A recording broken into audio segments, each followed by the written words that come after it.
ከብዙ ዓመታት በፊት በአንድ ጥንታዊት መንደር ውስጥ የሚኖር አንድ ጎበዝ ሰዓሊ ነበር። ይህ ሰዓሊ በሰዎች ዘንድ የሚታወቀው ድንቅ የሆኑ ምስሎችን በመሳል ነበር።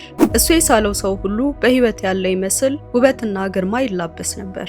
አንድ ቀን ሰዓሊው በሕይወቱ ትልቁን ስህተት ፈጸመ። በክፍል ውስጥ ተቀምጦ ሳለ ከመቼውም ጊዜ በላይ የሚያምር ፍጹም የሆነ ትልቅ መስታወት በስጦታ መልክ መጣለት። ሰዓሊው ወደ መስታወቱ ተጠግቶ የገዛ ራሱን ምስል ነጸብራቅ ተመለከተ። ነገር ግን መስታወቱ ያሳየው የሱን ውበት ሳይሆን በፊቱ ላይ ያሉትን ጥቃቅን መስመሮች፣ የድካም ምልክቶችና ጉድለቶች ብቻ ነበር። ሰዓሊው በራሱ ምስል እጅግ አፈረ። በራሱ ላይ ጥልቅ ጥላቻ አደረበት። ከዚያ ቀን ጀምሮ በየቀኑ ወደ መስታወቱ እየመጣ ራሱን ይወቅስ ጀመር። በጥላቻ የተሞላው ሰዓሊ በመጨረሻም አንድ አስገራሚ ውሳኔ ላይ ደረሰ። ብሩሹንና ቀለሙን አነሳና በዚያ ውድ መስታወት ላይ የራሱን ምስል መሳል ጀመረ። ነገር ግን የሚስለው እውነተኛ ፊቱን አልነበረም። በራሱ አእምሮ ውስጥ የፈጠረውን አስቀያሚ፣ የተሰባበረና የጨለመ ጭራቅ የሚመስል ምስል ነበር። ስራውን ሲጨርስ እውነተኛው መስታወት ሙሉ በሙሉ በዚያ በጥቁር ቀለም በተሳለው አስቀያሚ ምስል ተሸፈነ። ከዚያ ቀን በኋላ ሰዓሊው ወደ መስታወቱ ሲመጣ የሚያየው እውነተኛ ማንነቱን ሳይሆን በገዛ እጁ የሳለውን ያንን የጥላቻና የውድቀት ምስል ብቻ ሆነ። እሱ ግን ያንን ምስል የራሱ እውነተኛ መልክ አድርጎ አመነ። በራሱም ላይ ጨከነ። ስራውን አቆመ። ራሱንም ከዓለም አገለለ። ይህ ታሪክ የሚያሳዝን ቢሆንም የእያንዳንዳችን የውስጥ ሚስጥር ነው። ሕይወት በተፈጥሮዋ ንጹህና እውነተኛ መስታወት ሆና ተሰጥታናለች። ነገር ግን እኛ በሂደት በደረሰብን ስብራትና በውስጣችን በፈጠርነው ፍርሃት ምክንያት በዚያ ንጹህ መስታወት ላይ እኔ ደካማ ነኝ፣ እኔ አልረባም፣ እኔ ፍቅር አይገባኝም የሚሉ አስቀያሚ ቀለሞችን እንቀባለን። ከዚያም በገዛ እጃችን የሳልነውን ያንን መጥፎ ምስል እውነተኛ ማንነታችን አድርገን በማመን ራሳችንን እንጠላለን። ዛሬ ያንን በገዛ እጃችን የሳልነውን የጥላቻ ቀለም የምናጥብበትና እውነተኛ ውበታችንን የምናይበት ቀን ነው። እኛ ሳናውቅ ውስጣችንን የሸፈኑትን 7 ራስን የመጥላት ድብቅ ምልክቶች በጥልቀት እንመልከት። እስከ መጨረሻው አብራችሁን ቆዩ። ለዚህ ቻናል አዲስ ከሆናችሁ ሰብስክራይብ በማድረግ እንዲሁም ቪዲዮ ለብዙዎች እንዲደርስ ላይክ አድርጋችሁ ጀምሩ። 1. በራስ ላይ መጨከን። ብዙ ጊዜ ትልቁ ጠላታችን የሚመጣው ከውጭ ሳይሆን ከገዛ አእምሯችን ውስጥ ነው። ራስን መጥላት በሚያጠቃን ጊዜ ፍጹም ጨካኝ የሆነ ተቺ በውስጣችን ይፈጠራል። በእርግጥ ድክመትን ማወቅና ለመታረም መሞከር የንቃት ምልክት ነው። ነገር ግን ለራስ ቅንጣት ታክል የይቅርታ አየር መንፈግ የውስጥ ጥላቻ መቅሰፍት ነው። ማንኛውም ሰው ስህተት ይሰራል። እኛ ግን ስህተት በሰራን ቁጥር የራሳችንን ሕሊና እንደ ወንጀለኛ ፍርድ ቤት እንጠቀምበታለን። ጥፋቱ የሌላ ሰው ቢሆን እንኳን ምክንያት ፈልገን ጥፋቱን በራሳችን ላይ እንጭናለን። ለሰራነው አስደናቂ ስራ እውቅናና ክብር ከመስጠት ይልቅ በአጉሊ መነጽር ጥቃቅን ጉድለቶቻችንን ብቻ እየፈለግን ራሳችንን እንነቅፋለን። ይህ የማያቋርጥ የጥፋተኝነትና የትርጉም አልባነት ስሜት በየቀኑ በገዛ ሕይወታችን ላይ እንድናማርርና በቁም እንድንሞት ያደርገናል። 2. የባዶነት ስሜት።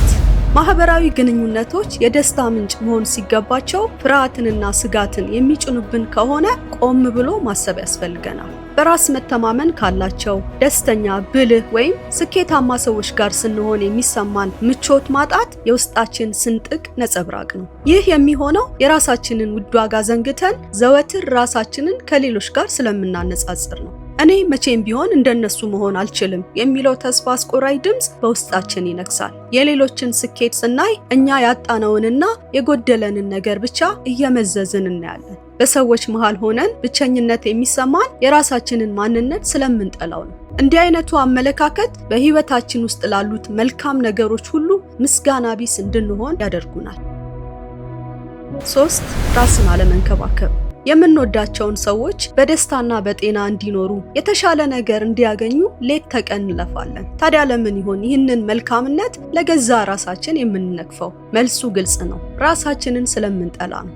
ራስን አለመንከባከብ የአካል ብቻ ሳይሆን የነፍስም መጎሳቆል ነው። በቂ እንቅልፍ ማጣት፣ መጥፎ አመጋገብ፣ ለራስ ውበትና ንጽህና ግድ አለመስጠት፣ ይህ ሁሉ ጊዜ ከማጣት የሚመጣ አይደለም። ይህ በውስጣችን ካለ ድብቅ ቂም የተነሳ ራሳችንን ለመቅጣት በሚስጥር የምናደርገው ድርጊት ነው። ውስጣችን ከራሳችን ጋር ጦርነት ላይ ስለሆነ በውጫዊ መልካችንም ያንን ድቅድቅ ጨለማ እንዲንጸባረቅ እንፈቅዳለን። በዚህም ምክንያት መስታወት ስንመለከት የሚታየን ምስል የዛለ ፍቅርና እንክብካቤ የማይገባው ምስኪን ምስል ነው።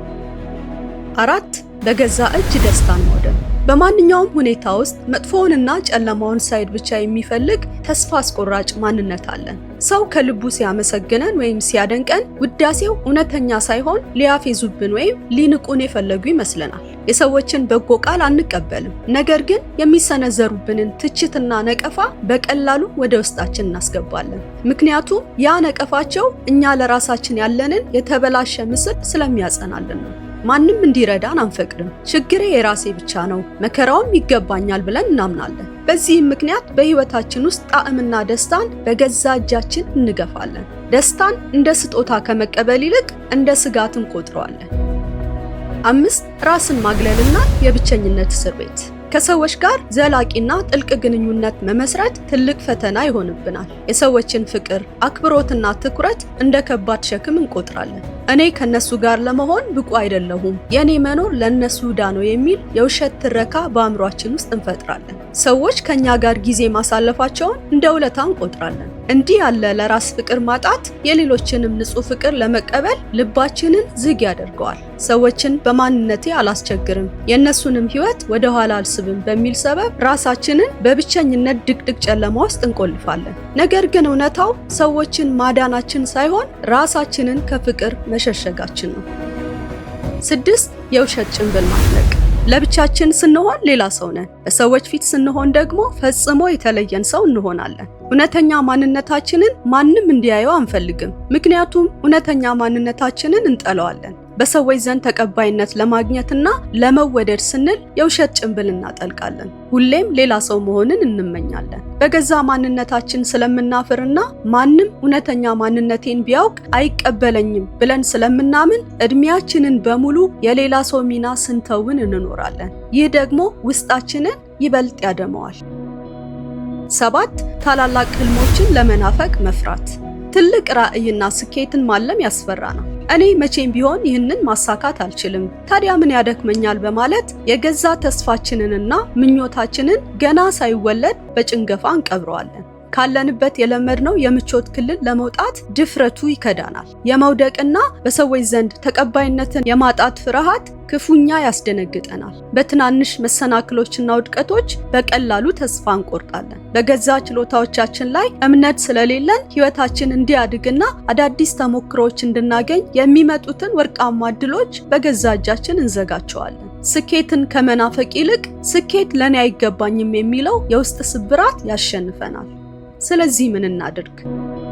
የስነ አእምሮ ምሁራን እንደሚነግሩን ሁላችንም በህይወታችን ውስጥ ለስሜታዊ ጤንነታችን መርዛማ የሆኑ ባህሪያት ሊኖሩብን ይችላሉ ይላሉ። ነገር ግን እነዚህን የራስ ጥላቻ ምልክቶች ቀድሞ ማወቅና ለይቶ ማውጣት ወደ ፈውስና ወደ ብርሃን ለመጓዝ የመጀመሪያው ትልቁ እርምጃ ነው። ከራሳችን ጋር የገባንበትን ጦርነት አቁመን የሰላም ስምምነት የምናደርግበት ጊዜው አሁን ነው። በትዕግስት፣ በጊዜ፣ በሰዎች ድጋፍና በማይናወጥ ጽናት ራስን መውደድ መማር ይቻላል። ያኔ ይበልጥ ጤናማ፣ እውነተኛና ፍጹም ደስተኛ ህይወት መምራት እንጀምራለን።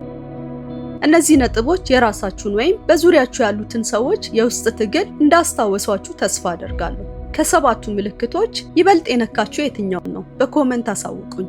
ይህ ቪዲዮ ለብዙዎች እንዲደርስ ላይክ እንዲሁም ሼር ማድረጋችሁን አትርሱ። በቀጣይ ሌላ ቪዲዮ እስክንገናኝ ራሳችሁን ውደዱ፣ ውስጣችሁን እመኑ።